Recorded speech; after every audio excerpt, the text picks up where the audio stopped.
MTV flagged the video. I saw some interviews from some people and I was like, oh my goodness, you guys. That sucked that they didn't put that in there. I didn't plan on going live. So okay, first of all, I have to address, I wanted to go live a couple days ago. I told you guys I was going to go live. But let me tell you, cooler heads prevailed because I wanted to go live out of spite and I wanted to talk about some stuff because I saw some articles and I saw some interviews from some people and I was like, oh my goodness, you guys. And so I wanted to go live, but then I was like, you know what, don't do that. Wait and let's just think this through. Also, we made a video for you guys because I wanted to start this new series, basically just going over some like epic events and leading up to 40.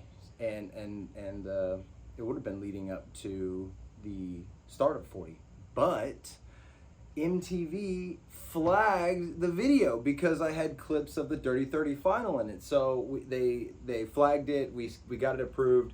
Then they flag it again after we were ready to post it. So I was supposed to have a nice little video for you guys, but we'll make a new one right here. And no, I just want to hop on and talk about episode 1. I guess it was 1, right? Because the cocktail party, I guess that was an episode. It was more like an introduction. Something they left out of that cocktail party. So I arrived late. They didn't explain it. They didn't do nothing about it, right? I arrived late because I was at a race. And throughout the whole of planning for season 40, I told them, I was like, I can't go if it's this date because I can't miss Sebring. I can't miss this race, right? So I do the race and they hit me up and they go, hey, we need you to make a video. You got to make a video for us because we're going to show it to the cast and make them think that you're not going. And then at the end, like do a big flip and now you're going, right? I'm like, all right, sick. So I take time out of the race weekend. We like go in, we get permission from the garage and like we set up, we shoot this thing, we give it to them and they showed it to the cast and there's this whole reaction. And for like 3 days when I get there, everyone's just talking about, dude, everyone was like, had so much fun and your video came on and I was like, oh, I will bet you $100 right now that Johnny Bananas turned around and told everybody, all right, we're voting for that guy first. We are voting for that guy first. And you know what? He did. And it was funny and we all laughed about it and there were so many good moments and like I hate when they don't show that stuff because, you know, I want you guys to see that we really are like there is funny shit that happens because we are like family, but then we get at each other's throats because we are like family. So that sucked that they didn't put that in there, but you know, then we get to the challenge, right? And let's get into this. So there's been a lot of like cast members speaking up lately, right? And you're like, what are they speaking about? What's this thing? A lot of people are going to speak up about different things because a lot of people, everyone has like things, shit that they need or certain things that they need on a season or can't live without. You will not see me complaining about the house. I will tell you that it sucked, but I'm not going to sit there and say, hey, I can't go on a season if a house isn't this or that. That's because I understand that is part of the game is outlasting and the mental side of it. That's like 35, Total Madness. It was so hard because of the bunker. But we ranked the bunker as the worst house, but it's not like I don't blame anything on the bunker. So I don't give a shit about that. Here's the issue in like living conditions that like can be controlled that I have an issue with, okay? Our meals are catered, 3 catered meals a day, right? It's when they say. So multiple times a week, I will wake up 8:45. I'm like, you know what? I'm sleeping in today. I'm waking up at 8:45. They will have come down. Breakfast will already have been served and taken away. And so you're just like, all right, so I'll make my own breakfast. And you're like, sick. So I go over there and you'll grab some eggs and stuff. And then you start looking around. You're like, yo, where are all the forks? Where are all the spoons? Where are the spatulas? Where is anything? Nothing. For the entire season. We didn't have forks, spoons, spatulas, anything. Unless they brought catering. They would bring you some utensils for catering and then take it out. So I'm like, dude, we can't eat when we want to, but then you guys don't. It's these little things. It's like, okay, I get it. The kitchen sucks, but at least give me the utensils to eat it. So it's just these little mind fucks of like, why? And then when we call a producer, we're like, hey, can we get some utensils in the house? It's like, this kind of sucks. And they go, every single one. They have a little playbook that they open up and they give you one of 3 responses. They go, oh my gosh, it's the first I'm hearing of this. Let me get on that for you. The second answer you get, the second time you ask, you go, hey, what's up with the silverware? They go, oh, you know what? We're still waiting to hear back. We're still waiting to hear back on that. And we're like, okay, it's just silverware. I mean, we've passed on all these challenges and eliminations. We passed all these little convenience stores, and I guarantee you they got silverware in there. But okay. And then the third time you ask, they do this matrix thing, and they go, you know what? That's the first I'm hearing about it. And you just want to pull your hair out of you're like, no, I literally said something about it 6 days ago, and 13 other people have. So can we do this? So weeks will go by and nothing happens. So you're like, all right. So, oh yeah, just bring, that is the thing. Just bring your own stuff. And the deal is, if they said, hey, the game is, you guys have to survive whatever conditions you find, whatever conditions, I would come prepared. However, when we are going through the casting process, the story that you are told is, this is the best house ever. This is the best house that we've had. It's gonna be great. Season 40, we're going out. It's gonna be awesome. You guys are gonna love it. It's one of the best houses we've ever gotten. You're like, all right, sick. And we get there, and let me tell you, like I said, I'm not one to complain about the house, but let me tell you, night one, this will show you how bad it is, because I know you guys have seen who's making comments about it. Night one, I'm not even there. I know about this because everyone on the cast talked about it when we got there, and we laughed about it because it was so ironic. Night one, the cast gets there. Tina and Rachel, they go, no, we're not staying here. No, they saw the bathrooms, they saw what it was, they saw the kitchen, and they both go, no, you're gonna have to fix this. So much so that we had to call some of the top producers to the house and like talk them down and be like, hey, you know, whatever they tell us, right? Whatever they can tell you to get you to just be like, okay, fine. Then that's what they'll tell you. So they told them what they needed to hear, and they stayed. So you're like, okay. So now we get into the game. But I'm just saying, some people care about the house and some people don't. It's just ironic about who makes comments and stuff about it.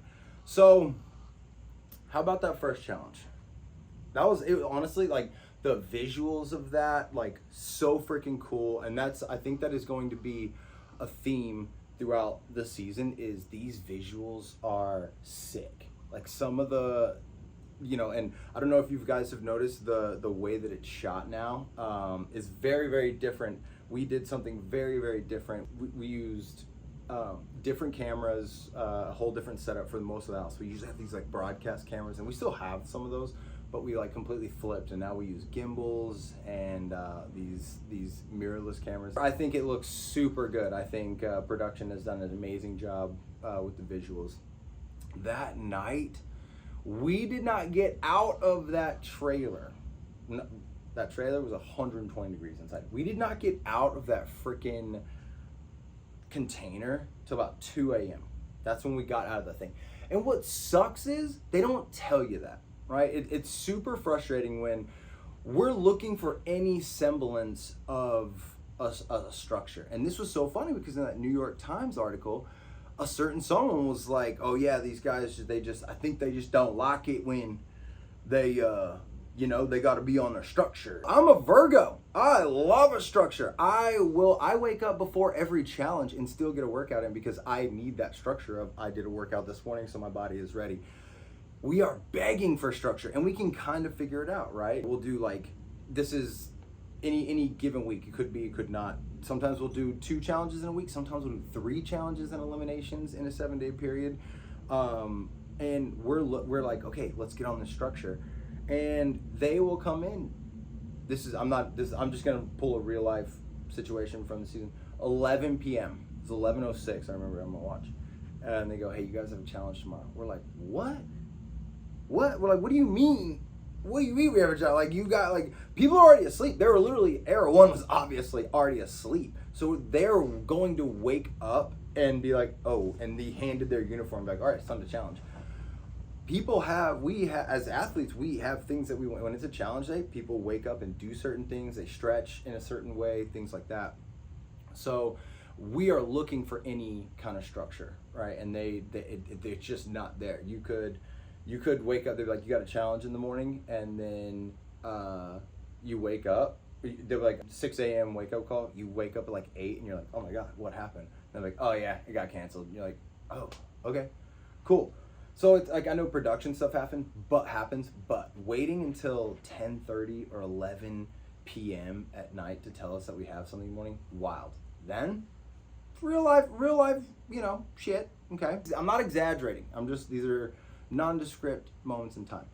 I'm like, okay, you have a challenge. This is 11 p.m. And you're like, all right, sick. In the morning, all right, what time am I waking up? 5 a.m. wake up call. You're like, whoa. That is 6 hours of sleep. Like, what do you mean? We don't even get a full 8 hours? Like, sorry, this is what it is. 5 a.m. wake up call. Like, all right, bet. You wake up 5 a.m., we breakfast, we do the whole thing. You get on the bus. It's a 3-hour bus ride to get there. Challenge all day, bust your ass, sweat, dirty, everything. Let's say it was relatively, the day was fine. We spent 13 to 15 hours out there, Vietnam heat. We do not get tents. We had to argue and argue. They gave us a couple of tents, I think like week 3 or something. So that's what, when we weren't shooting or when we weren't like competing, you had an umbrella to stand under, and that was it. That's fine. Outlast. The thing is, for me, the hotter, the better. I'm pretty good sweating. So, but it sucks. It's just like you're getting drained all day, and then you have to go compete. Normally, nobody wants to go first because that sucks. But now everyone wants to go first because if you go last, you will have waited for 4, 5, 6 hours in the heat, and now you have to go compete. And so that definitely takes it out of you. So anyway, we get there, we compete for, let's say 15 hours. Now we come back, it's, we're 7, 8 o'clock, we're getting on the bus, about 8 o'clock, sun's going down, 7:30. We get on the bus, 3-hour bus ride back, it's 11 p.m., 11:30 p.m. And we pull back up and they go, all right, you guys, 30 minutes to get ready, you're going out tonight. You're like, whoa, hold on. What do you mean we're going out tonight? It's 11 already. They're like, yeah, sorry. Like, can we do anything else? Like, nah, you gotta go. Like, okay, so we go out. We get home. We'll come back. We'll get home at 3, maybe 2. Maybe it was an easy night. Maybe we got to go quick. Maybe we really hounded them. Like, we don't want to be out, and we got back at 2 or 3 a.m. We woke up at 5 a.m. That's a 22 hour day. Wake up, do an elimination the next day, keep going. So it's not like, oh, you guys are just chilling in a mansion. What are you complaining about? It's a little bit different than that, So it's like we are looking for structure. Let's go back to challenge 1. Challenge 1, freaking beautiful. It was sick. Honestly, I'd rather compete at 3 a.m. because it was a lot cooler. It was a lot cooler if you did. When I say cast treatment, here's what I'm talking about. I don't mean make it easy. I don't mean make the house easy. You don't have to make it plush. You don't have to, the houses are even too nice. Like, whatever. Just don't tell us it's going to be a mansion on that, right? So, like, but that shit's neither here nor there. I want fairness. I want production to take the game as seriously as we do. Because why are we all here? Why are you here? Why are we here? It's to compete. And it's to watch us compete, and it's the drama that comes out of competing against these people over and over again, and our relationships and how those grow, intertwine. Some get broken, some come back. It's this whole thing, right? But at the end of the day, the root is we're here to compete. And when that is infringed upon, that is when I just lose my shit, Ryan Kehoe, he touched on it. One of the rules they were very, very clear about, they said, all right, once you get to your boat, you got to stay in your boat. You cannot swim. Because do you know what my first idea was? I'm going to fall out of the boat and I'm going to swim because I will smoke everyone if we can swim. So immediately they go, no, you must stay in your boat at all times. You cannot swim. If you swim, you will be DQ'd. Them's the rules, dog. Them's the rules. They said it. That's just what I heard, right? That's what everybody else heard. But I get it. If your boat sinks, you're gonna keep going. And if the ref gives you a pass, you're not gonna argue, right? You're not gonna be like, hey, well, no, I'm actually out. No. So it's not on us. That's shit that we can't control. I got a tattoo right here. It says control what you can, and I can't control that, right? So I try not to get mad, but it's hard because I'm out here putting reputation, body, mind, everything, on the line, my career, all this stuff that I've left at home because I think that we've all got a fair shake at winning this thing, you know? So these puzzles, now I was gonna let it slide. But then I saw this whole CT pro tip thing, and oh, it's so good. It's so good. So it's one thing when they mess up, but it's another thing when they like use it to try and make you look like a fool. So this puzzle, it's a 3D puzzle. It's a 40. It's a number 40. There's only one way it can go, right? Also, they're wood. It's made of wood, so it's cut from each other. Yeah, duh. It has the markings on it. Yeah, like we understand that. The issue here, and the reason that a lot of people look like idiots, was because the judges, the refs, none of them all knew the same answer key or how this thing went together. So I put my puzzle together, and there was two, if you guys saw on the podiums, there's two like little nubs that like stick out. And it had to be the bottom of each of the numbers went on that, so it would hold itself up. That, to me, that's being on the pedestal. You have to make the puzzle up there, right? So I put this thing together, and it's fuck saying it looks good as shit. I go, check, and he goes, no. I go, there's a trick. There's always a trick. So I've done something, right? So I take it apart. That's when I find the markings. Here's the fun thing about the markings. The markings that you guys saw on those like dark blue ones, the markings are white. That's nice to see. Our markings were literally ghosted in there. Doesn't matter. I found the markings. I go, oh, look, this triangle goes with that, the square, the circle, bam, put that thing together. And I put it back up there, and I go, check. And he goes, no. And I'm like, are you sure? And I take this thing apart, and I put it back together again. And now, I've worked construction my whole life. I start looking, I'm like, it's made of wood. So I can you can look at, anytime we have a puzzle that's made out of wood, I will look at the wood grain, so then you can see what piece was cut from what piece. And then you can start putting this puzzle together. When I tell you, I went through there and I put all this shit together, exactly how this thing was cut apart. And I put it up there, and I say check, and he goes, no. And I go, no, sir, no, sir. You're gonna have to tell me why this is wrong, because look, you see this here? That lines up. You see this here? That lines up. You see that there? That lines up. And he goes, you're right. It's good. And I go, whoa. I'm now in last. I don't know if that came across. I left the puzzle station in last. I'm like, dude. And so I'm sitting there, I'm going off. I'm like, no, you guys have to make this right. And like, we'll make it right later. Well, they made it right by a CT pro tip, and that is hilarious. So it's just, people go, Jordan, why do you go back? Optimism. I go back because I'm like, okay, they're gonna see that it's better to work with us. It's better that we all work together and make this thing awesome. Because you know what? The Challenge is the best fucking reality competition show out there. It's the best. Everyone pulls from us to make theirs. It all spawned from us. But we are in this antiquated thinking. The way that it happens, it just... We've got to put a respect on the competition. And what makes it frustrating for me is that I constantly see what you guys want. I constantly see that we want to see more of the competition stuff. We want to see why these things are happening, and not these like not dumb. They're not dumb side plots, but it's like there's just some things that are very played out, and we have all gone higher. You know, I think just as a show and as people, we've just elevated, and I want us to be better. So I go back because of optimism. And you know, people are like, now they're like, why talk about stuff now? It's because I want it to change. I want it to change.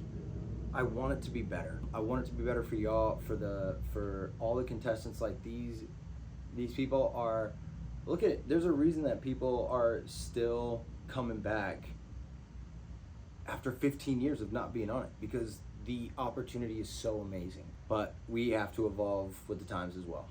So the thing is, I didn't talk about most of the episode. I just talked about the challenge. You guys got to tune in for the freaking eliminations, because cheese and rice, that goes crazy. Look, here's the deal. The next time I'm gonna try and do a live every week, but from now on I'm gonna do them on YouTube. That's why I would try to have the other video come out. So go subscribe to the YouTube. I'm going to be dropping at least 2 videos a week. You know, one will for sure be about the challenge and me just candidly talking about everything. all the things you didn't see. And then we'll have at least another video that comes out that is just about what I'm doing. Now, there's been a lot of racing. I've been golfing a lot lately. I know you guys have been seeing that, but I want to get like really good at it and hit some tournaments and shit. Thank you guys. Like, subscribe, and I'll see you guys next week when we talk about the next episode. I saw some interviews with some people, and I was like, oh my goodness, you guys. That sucked that they didn't put that in there.